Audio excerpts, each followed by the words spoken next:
This time, however, Nancy began on the attack. She grilled Jessica extensively about her pregnancy, but the mother-to-be seemed unfazed. She was wholly and unconditionally convinced that it was the right time in her life to have a child, and nothing anyone could say could make her think otherwise. Their conversation would have continued to escalate had it not been for the presence of Megan's diaper. Jessica just found it so fascinating that her sister was back in diapers. Of all her siblings, Megan seemed the most likely to follow their mother. Wearing diapers seemed almost an act of rebellion, and yet Nancy supported it. No, that could not be. How long have you been back in diapers, Meg? Jessica asked with earnest curiosity. A couple of days, she quietly replied. Is this normal? Glenn whispered to Ida. It's probably just a phase. Humph. Like your cousin Arthur was normal. Don't get me started on Arthur. And you're happy with them? Jessica asked Megan. She nodded. Even if she wasn't, she had to appear as if she was. Well, as long as you're happy. Ricard groaned. He found his future sister-in-law's regressive behavior to be a most unsavory topic.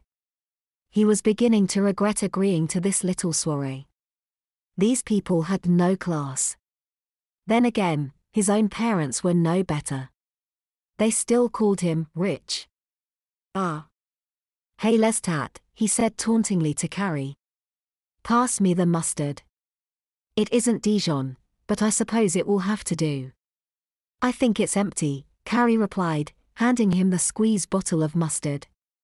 He held it up to his eye to be sure, and she quickly tapped the bottom. A gob of mustard went sputtering out and landed all over his designer shades. He gasped in outrage, but everyone, his fiancée included, was laughing. Good one, Stephen said, clapping his sister on the back.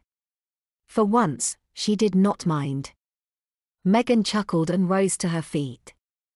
She had carried out her cunning charade to great effect, but now she had to pee. Where are you going?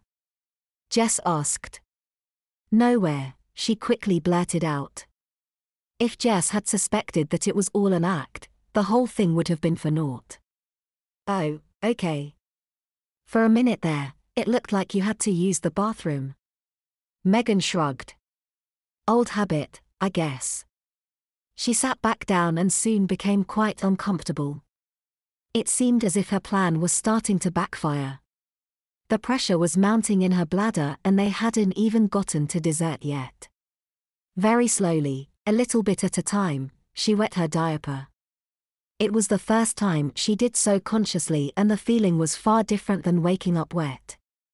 For Megan, it was alternately repellent and exciting.